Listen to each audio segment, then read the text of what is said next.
Hello, everyone. My name is Winandy, and this is my presentation on home ownership. This is assignment 8 for applied statistics, and the research question is to see if there is a significant relationship between the percentage of a population being of a certain ethnicities and the percentage of home ownership in the data of Arizona counties. And the hypothesis is that there is statistical significance between the percentage of white, black, and Hispanic people and the percentage of home ownership. If the percentage of black, Hispanic, or white residents increases, then the percent of home ownership also increases. In the review of literature, there is evidence that throughout the history of Arizona, there were many intentional barriers to home ownership if you were not white. According to a report from Morris Institute, with copper mining being one of the main attractions to settlers arriving in the area, the boom or bust nature of mining did not allow for much of the stability needed for property ownership. The southern areas were controlled by the Confederacy, which increased the white population numbers. The Morris Institute also states that whites controlled the primary industries and, therefore, the region's politics and policies. Segregation played a huge role in the distribution of ethnicities. Still, practices like redlining neighborhoods and restrictive covenants for sellers kept blacks and Hispanics in poor neighborhoods with fewer economic and education opportunities. Even the GI Bill excluded financial benefits from minorities after World War II.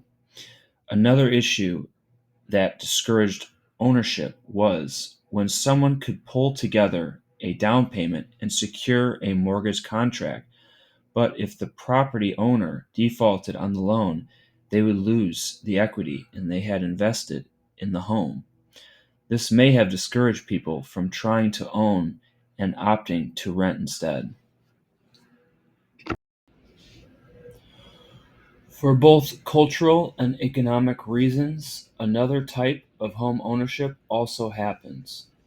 Intergenerational housing occurs when elderly parents move in with their offspring or when the younger generation continues to live in the family home longer into adulthood. This can also affect the home ownership rates because fewer home owners are created in new or existing properties. The state is focusing on increasing affordable housing supply to encourage home ownership. Plans are to invest in construction, provide provide developers tax incentives, and improve partnerships with the private and non-private sector, according to the Arizona Governor's Report. Desert Properties analyzed current trends which show that higher interest rates and inflation are noted continuing challenges for buyers to break into home ownership. The Arizona Home Program State Initiative, which provides mortgage assistance for first-time homebuyers, per an ABC 15 news article, will help some people overcome economic barriers. This is echoed by Urban Institute Housing Finance Policy Center. They also emphasize the need for financial education as a foundation to growth and predict that without support, the black residents' percentage of home ownership will actually decrease over the next 2 decades. In 2024, blacks experienced unemployment at almost 2 times the rate of whites, and Hispanics at 1.6 times the rate of white workers. Unstable income continues to be a roadblock to home ownership. The Economic Policy Institute has computed national and state statistics and trends as of the fourth quarter of 2024. The Morrison Institute report on unemployment shows that the number of Latino youth is growing, but higher unemployment and lack of job training and educational attainment hinders long-term economic stability, which directly impacts the ability to own a home. Statistical analysis will evaluate the correlation and relationships between categories. This does not explain causality, even though there are many historical influences.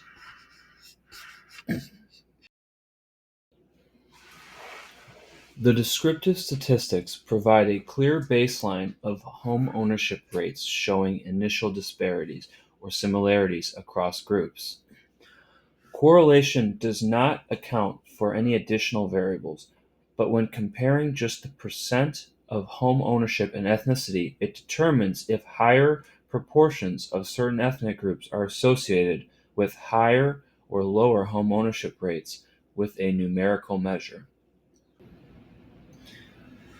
A regression analysis allows for the percent of home ownership to be used as the dependent variable and use the ethnic percentages as the independent variable. This tests whether home ownership rates differ across these groups. It can tell if there is a statistical significant linear trend. Regression p-values tests if a relationship is statistically significant and determines if a predictor like ethnicity affects home ownership. With a 95% confidence, the p-value measures the probability that the observed data occurred by chance under the null hypothesis. The p-value for blacks is 0.51, which means it is not significant.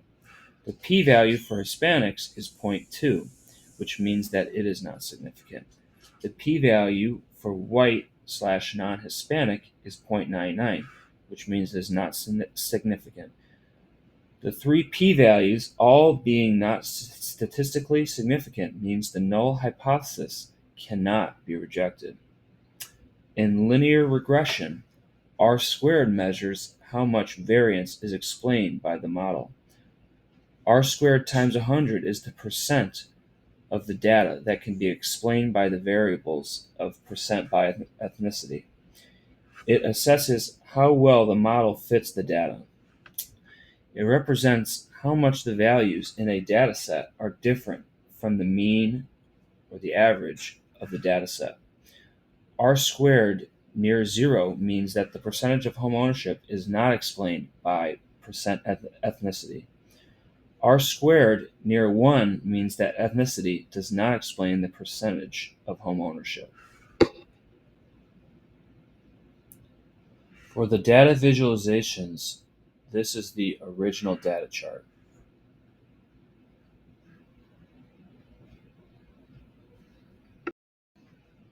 This is the descriptive statistics chart.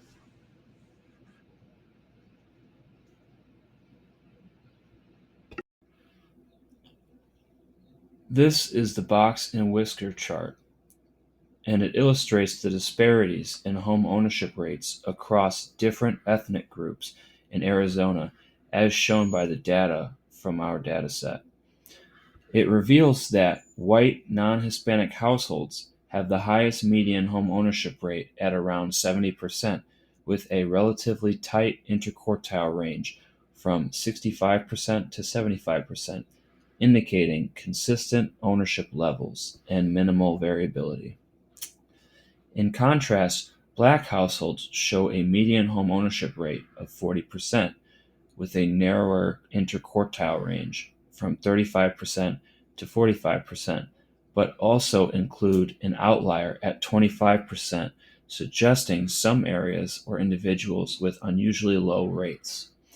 Hispanic or Latino households have a median rate of 50%, with an interquartile range from 45% to 55%, and no outliers, but their overall rates remain lower than white households, underscoring persistent inequities tied to historical and systemic barriers we've discussed. This correlation chart reveals the relationship between home ownership rates and the percentages of different ethnic groups in Arizona as derived from our dataset. It shows that the percentage of white, non-Hispanic individuals has no correlation with home ownership rates, indicating no direct linear relationship.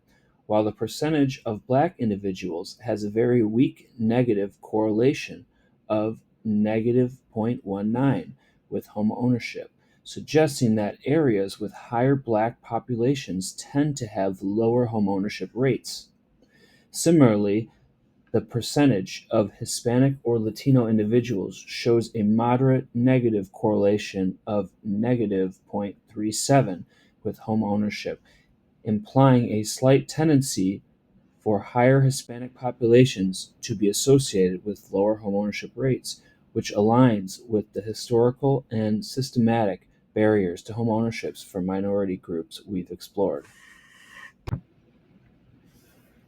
The R square results are whites 0.00006, blacks 0.04, and Hispanics 0.13.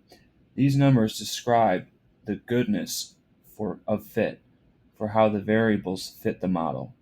The range is 0 to 1. If R squared is near 0, the model would explain none of the variability, and if near 1, the model explains 100% of the variability. This data is closer to 0, so the model explains little of the variability and does not support the original hypothesis. Multilinear regression is not recommended because the dataset is small, the linearity of data is not true, and there is not enough information about how additional variables may be interacting with the dependent variable.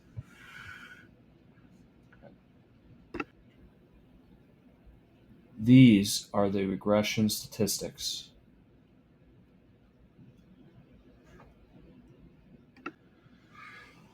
The conclusions drawn about this data are that although there is a long history of racial barriers that would discourage Black and Hispanics from home ownership, the correlation showed little relationship. The p-values showed no statistical significance, and the R squared did not explain the percentage of home ownership as it relates to ethnicity. Because the p-values were not significant, the null hypothesis is rejected. The alternative hypothesis was not supported by the current data provided because there was a lack of correlation and the R squared explained little of the variability. Further studies, including more quantitative data, may be needed to address ethnic inequalities.